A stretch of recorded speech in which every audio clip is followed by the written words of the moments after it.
Hola chicos, les saluda la profesora Cintia Quiroz, profesora del curso de Biología. Sí. Ahora vamos a ver el tema número 3, que es el tema de seres vivos, ¿ya? O características de los seres vivos. Obviamente esto genera muchas interrogantes. ¿Cuáles son las características que tenemos en común con una planta, con un hongo, con una bacteria, con un protista, ¿no? Entonces todas esas características solamente están presentes en los seres vivos. Ahora, ¿qué es un ser vivo? ¿Sí? Un ser vivo es un conjunto de átomos y moléculas que forman una estructura material muy organizada y compleja. ¿Ya? En resumen, un ser vivo es una porción limitada de materia. Y acá les he puesto 6 seres vivos. ¿Ya? He puesto organismos del reino Archaeobacteria, Eubacteria, recuerda que ellos pertenecen al reino Monera, ¿sí? Y van a estar formados por células procariotas. Luego tenemos el reino protista, que está formado por células eucariotas, y el dibujito de ahí es una ameba. ¿Ya? Recuerda eso. Luego tenemos el reino fungi, que también es eucariota, y está formado pues por los hongos. Este es un hongo con sombrero, se llama seta. Y tenemos nuestro reino plantae, que está formado también por células eucariotas, y tenemos a nuestra plantita, y nuestro reino animalia, células eucariotas, que es el gatito que está ahí. Entonces todos ellos van a formar parte de los seres vivos y por lo tanto tienen características. ¿Y cuáles son esas características de los seres vivos? Pues son las siguientes. Tenemos una organización, homeostasis, irritabilidad, movimiento, metabolismo, tienen células, que es lo más importante, reproducción, y van a cumplir un ciclo vital porque nacen, crecen, se reproducen y mueren. Tienen un proceso evolutivo, adaptación y respiración. Ahora nosotros vamos a ver cada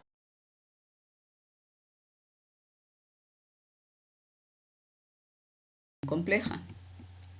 ¿Y en qué nos basamos nosotros en la organización compleja? Pues todos los seres vivos se componen de células básicas, de unidades básicas llamadas células. Existen seres vivos que se componen de una o más células para realizar funciones especializadas. ¿No es así? Entonces vamos a encontrar organismos que son unicelulares y organismos que son pluricelulares. ¿Sí? Y para eso tenemos que ver los niveles de organización de la materia, pues hay seres que son abióticos y seres bióticos. Recuerden cuando vimos el primer tema, que era organizaciones o niveles de organización, ahí vimos nivel químico, nivel biológico y nivel biológico y nivel ecológico, que son los 3 niveles de organización de la materia. Acá vemos las partículas subatómicas, el conjunto de partículas subatómicas me van a dar átomos, el conjunto de átomos moléculas, el conjunto de moléculas, macromoléculas y orgánulos. Estos me van a dar células, que es la mínima unidad de la vida, el conjunto de células tejidos, el conjunto de tejidos órganos y el conjunto de órganos, aparatos y sistemas para formar un individuo. Y luego el conjunto de individuos de la misma especie me va a dar una población. Si en esta población entra un grupo de perritos, de gatitos, de zorros, estamos hablando de una comunidad. Y luego cuando encontramos seres con vida y seres sin vida, estamos hablando de un ecosistema. Y todo el planeta Tierra representa nuestra ecosfera, que está formado por diversos ecosistemas en él. Es el metabolismo. ¿Y qué es el metabolismo?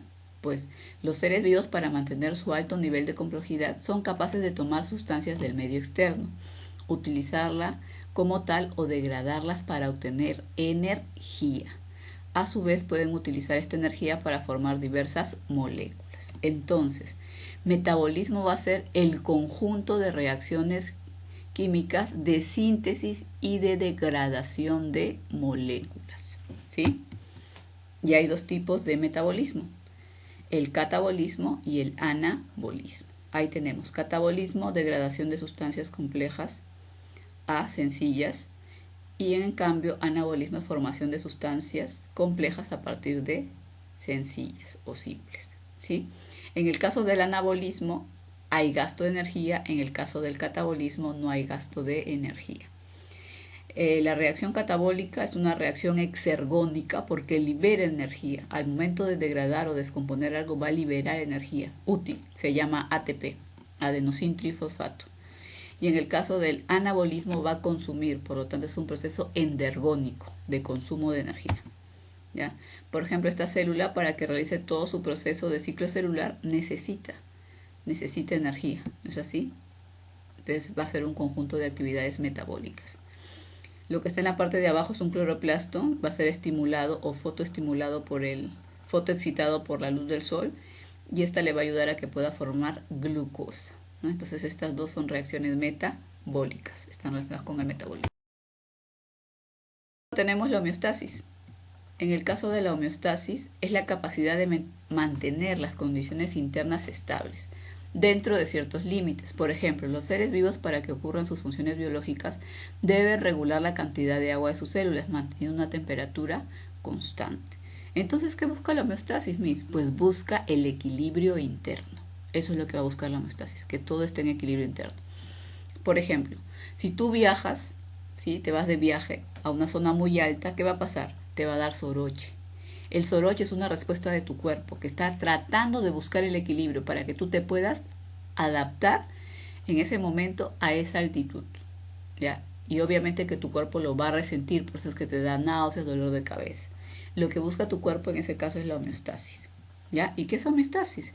Pues ese equilibrio, del griego permanecer sin cambio, conjunto de mecanismos que deben ser coordinados y regulados para alcanzar una estabilidad en las propiedades de su medio interno y responder a los estímulos y adaptarse a los cambios del medio ambiente. Entonces, acuérdate, homeostasis, equilibrio interno.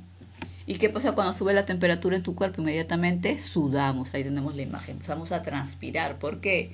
Porque la temperatura del medio está subiendo y quiere hacer que la de tu cuerpo suba. Y tu cuerpo, por seguir manteniéndote constante, empieza a transpirar. ¿Sí?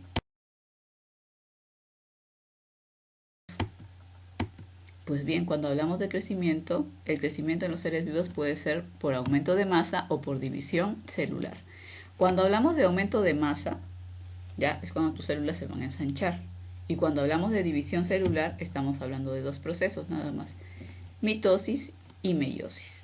En el caso de mitosis es una célula de 46 cromosomas que se va a dividir y va a originar dos células de 46 cromosomas.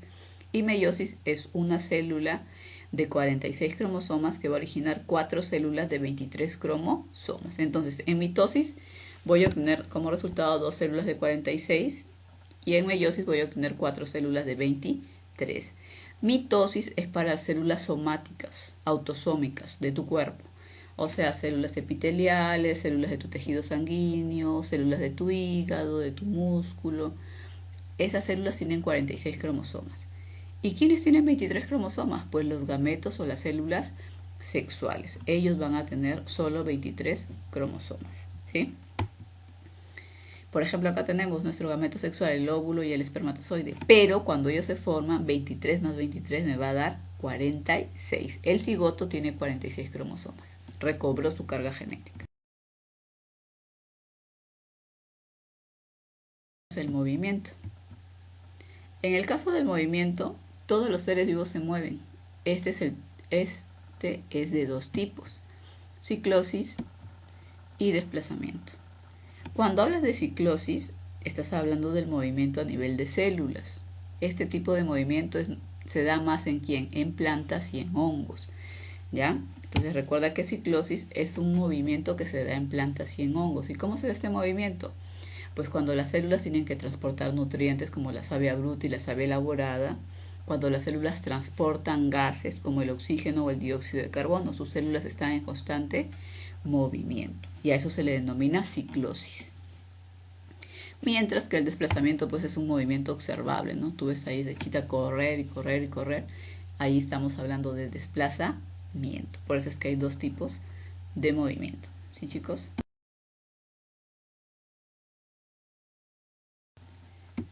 ¿Cuál es la finalidad de la reproducción y cuál es la importancia de ella?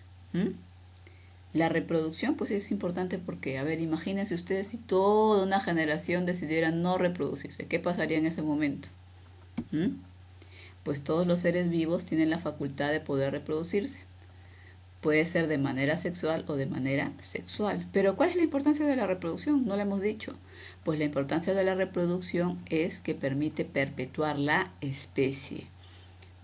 No va a permitir que la especie desaparezca y que va a haber renovación genética, variabilidad en ella, ¿sí? Entonces tenemos un tipo que es la reproducción asexual. Tenemos, por ejemplo, esa célula y de esa célula vemos que sale otra más chiquita. Ya se ha reproducido de manera sexual. Las dos células son idénticas, ¿ya? Es como, por ejemplo, si yo fuera un organismo asexual, me quitaría mi brazo y de ese brazo va a salir otra Cintia.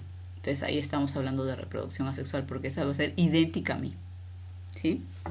Mientras que cuando hablamos de reproducción sexual estamos hablando de dos progenitores, una hembra y un macho, y que va a haber recombinación genética.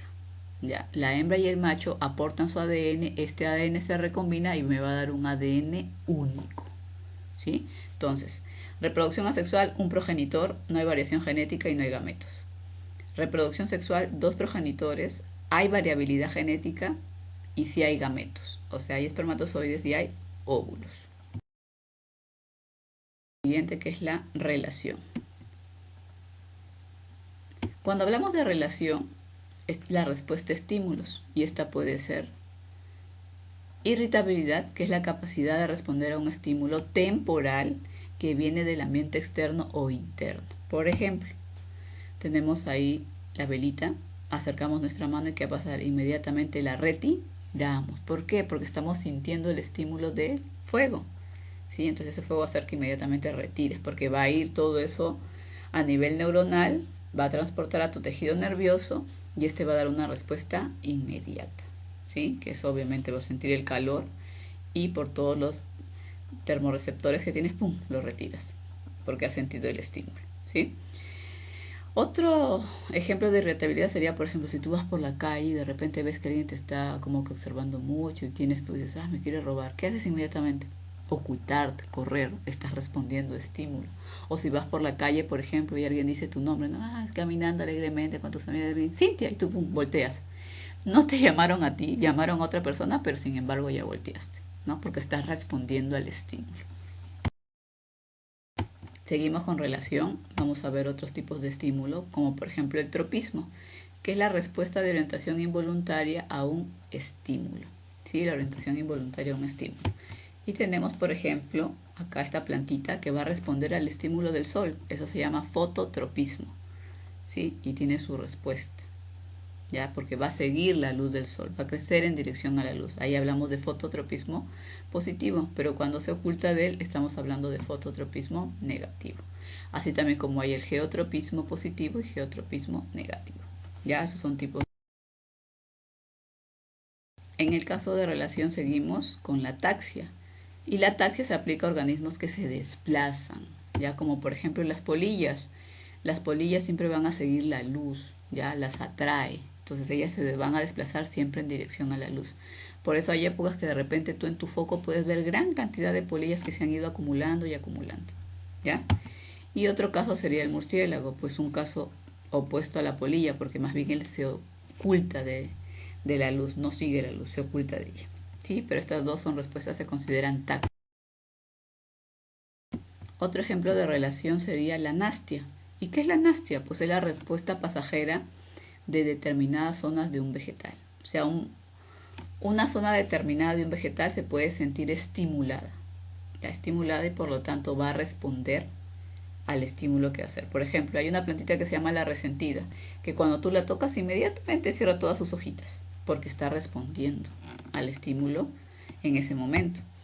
Acá tenemos un ejemplo, mira, esta insectívora que hace, siente inmediatamente que alguien está dentro y ¡pum!, cierra. Está respondiendo al estímulo que está sintiendo en ese momento.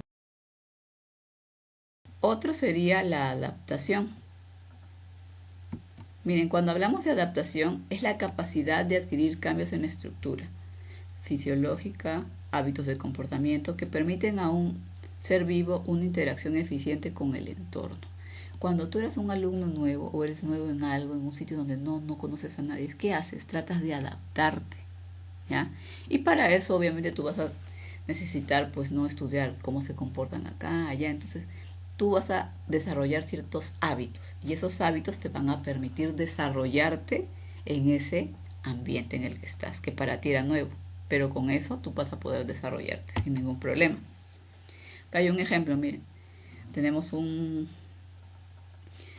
animalito que en estos momentos pues está siendo depredado y él va a buscar qué cosa, pues camuflarse, ¿ya? Es una iguana, entonces va a buscar un camaleón, perdón, y por lo tanto va a buscar camuflarse, ¿sí? Está cambiando de colores para tratar de adaptarse de repente al color de ese que es un florero, ¿no? Para no ser descubierto. ¿Ya? Y también tenemos al cactus. Bien, en el caso del cactus, todos los que salen ahí esas espinas, sus espinas son hojas, hojas que se han ido modificando para evitar qué cosa, que él pierda agua. Porque recuerda que un cactus es una planta xerófita, por lo tanto es una planta desértica, ¿ya? Y al ser una planta desértica, pues tiene que buscar almacenar gran cantidad de agua, no perderla en su tejido parénquima acuífero, ahí es donde almacena el agua, ¿sí? Y también que esas espinas le van a servir pues de mecanismo de defensa. Última característica de los seres vivos, que es la evolución. En el caso de la evolución es el surgimiento de nuevas especies por la aparición de cambios genéticos y transformaciones en los seres vivos de una población por la acción de un medio ambiente cambiante. Este proceso ocurre a largo plazo. Entonces, en resumen, ¿qué es la evolución? Pues la evolución van a ser los cambios en la posa genética que se van a dar a lo largo del tiempo. Y esos cambios te van a ayudar. Esos cambios ayudan porque a la especie la va a hacer mejorar. Por ejemplo, ustedes cuando estaban todo un tiempo en que Pokémon, ¿qué hacían con esos Pokémon? Lo que ustedes buscaban es que ellos, ¿qué cosa? Evolucionen, porque evolucionar significaba que se hacía mejor, que iba a ser más fuerte, ¿ya? Y luego, en nuestro concepto de evolución, eso lo vas a transferir a tu descendencia, ¿no? Ahí vemos el hombre, cómo es que ha ido cambiando paulatinamente a lo largo del tiempo, ¿sí? Practicar, vamos a tener acá 4 preguntitas básicas, ¿sí? Que nos van a ayudar. Por ejemplo, el crecimiento de las plantas en sentido contrario a la gravedad es, vamos a ver acá, vamos a poner todas las preguntas de una vez, ahí está, es A, fototropismo negativo, fototropismo positivo, gavitotropismo negativo, gavitotropismo positivo. ¿Cuál sería la alternativa acá? Si nos habla de gravedad, obviamente es gavitropismo, pero nos dice que va en sentido contrario a la gravedad, por lo tanto es gavitropismo negativo. Esa va a ser nuestra respuesta. La 2. El ADN superenrollándose sobre una proteína formará una estructura cuyo nivel de organización será, recuerden, el ADN y la proteína solitos, ¿a qué subnivel pertenecen? Al subnivel molecular, son moléculas. Pero al unirse estos dos van a pasar al siguiente, que sería el supramolecular. Practicando. Vamos con la pregunta 3 y 4. Dice 3. Proceso por el cual los seres vivos intercambian materia y energía. Se denomina materia y energía. Metabolismo. Metabolismo. 4. En la fase, los animales escapan a sitios más seguros. Se expresa la característica de los seres vivos. Escapan a sitios más seguros, así como cuando tú, si alguien te iba a venir a robar, ¿qué hacías? Correr, esconderte. Estás hablando de irritabilidad. Muy bien, chicos, hasta ahí hemos terminado lo que es el tema, pero ahora vamos a ir a nuestro libro, ¿sí? Vamos a ir a nuestro libro y vamos a ir a la página 285. Dice, completa los espacios en blanco con respecto a los seres vivos. La ballena azul inhala oxígeno atmosférico, el que participa en el metabolismo. Metabolismo. B. La continuidad de una especie depende de... ¿De qué depende? De la reproducción, chicos. Va a depender de la reproducción. Los seres vivos, a diferencia de los virus, tienen... ¿Qué tienen? Células. Células. Los virus no tienen células, son acelulares. Recuerda que un virus es un parásito intracelular. Necesita de tu célula. Busca a tu célula. Necesita entrar en ella para poder obtener su metabolismo y replicarse en ella, ¿ya? Y una vez que ya no le sirve la célula, la mata y pasa a otra y a otra y a otra y así sucesivamente, ¿ya? 2. Él es una serie de reacciones químicas. El metabolismo, ¿sí? Reacciones químicas de síntesis llamadas, cuando es de síntesis es anabolismo, y de degradación llamadas. Número 3 dice, es la capacidad de un ser vivo para producir nuevos seres de la misma especie. La reproducción. Y puede ser obviamente asexual y sexual. 4. Características del ser vivo. Metabolismo es a conjunto de reacciones químicas. Muy bien. Homeostasis es a ¿Mm? Equilibrio interno. Muy bien. Reproducción es A, perpetuar la especie. Irritabilidad, respuesta a un estímulo. Con respecto al metabolismo, ¿te acuerdas? Anabolismo es síntesis, entonces ya tienes ahí una regalada. ¿Cuál es? Síntesis de proteínas. Y anabolismo significa de moléculas simples producir moléculas complejas. ¿Cuál es ahí? Fotosíntesis. Y las dos que siguen son catabolismo. Entonces es BAAB. Con respecto a la relación, adaptación es respuesta a un estímulo permanente. Irritabilidad es respuesta a un estímulo temporal. Tropismo es respuesta de movimiento de plantas y taxismo respuesta de movimiento de animales. Que es coloca verdadero o falso. Taxia es la respuesta vegetal frente al estímulo temporal del medio externo. Falso, porque taxia no se da en plantas. Ya, se da en otro tipo de organismos, pero no en plantas. El nivel más alto de la organización de los seres vivos es la ecosfera. Claro, recuerdan que vemos el planeta Tierra como último, que encierra un montón de ecosistemas. Ese es nuestro último nivel. Verdadero. El crecimiento de los seres unicelulares se relaciona con el incremento de ADN, ¿sí? O aumento de masa también puede ser. Verdadero. La hemostasia es el equilibrio interno. No, falso. Ahí es la homeostasis. 8. Característica de los seres vivos. La reproducción permite la continuidad de una especie. Verdadero. La siguiente. La adaptación es la respuesta a un estímulo temporal. Verdadero. El metabolismo permite obtener la materia y la energía del medio. Verdadero. El crecimiento es la disminución de volumen de la célula. Disminución. Falso. 9. Seres vivos. La evolución son los cambios a través del tiempo. Verdadero.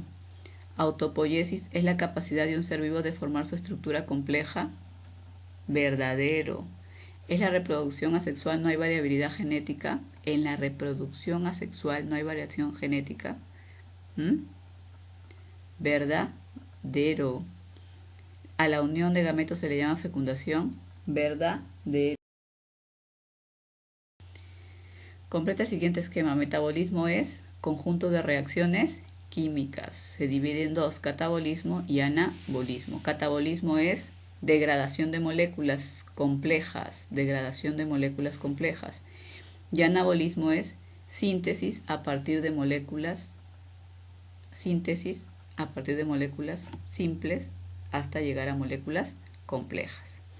Catabolismo es exergónica, anabolismo es endergónica. Exergónica que libera energía, endergónica que consume y acelera las reacciones enzimáticas. Marque la respuesta correcta. No es una característica de los seres vivos, ahí sería la alternativa C, son acelulares. 12. Proceso clave en la evolución de los seres vivos sería la selección natural. Recuerda lo que dijo Charles Darwin. Solamente los más aptos pueden sobrevivir. 13. Durante la respiración exergónica se libera energía. ¿Cómo? Exergónica, estás liberando. ¿Cómo? En respiración celular, porque recuerda que mediante respiración celular tú vas a liberar ATP. La interacción de los seres vivos con su medio ambiente a través de estímulos y respuestas se denomina relación, la letra E. El conjunto de reacciones químicas de síntesis y degradación necesaria para mantener la vida se denomina adaptación. 16. La sudoración tiene como función la conservación de una temperatura constante. Este equilibrio interno es conocido como homeostasis, acuérdate, homeostasis. El control hormonal de síntesis y degradación de las moléculas biológicas corresponden a la característica de los seres vivos denominada metabolismo. La transpiración en las plantas y en los animales permite la regular la temperatura corporal. Muy bien. 19. ¿Cuál es la propiedad fundamental de los seres vivos? La reproducción. 20. Una de las características que diferencian a los seres vivos de la materia inerte es su organización compleja. Muy bien, chicos, ahora ustedes de tarea van a trabajar la página 287. Tienen ahí un esquema, ¿sí?, que es de niveles de organización, Y van a trabajar, esa es la pregunta 1, y además van a trabajar ustedes la pregunta 2 y la lectura, que es la pregunta 5. 1, 3 y 5 van a trabajar. La tarea es la pregunta 1, la 3 y la 5. ¿Ya, chicos? Hasta ahí hemos terminado el tema de hoy. Se cuidan mucho y sigan las indicaciones que nos dan día a día. Todo por precaución y salud de ustedes mismos.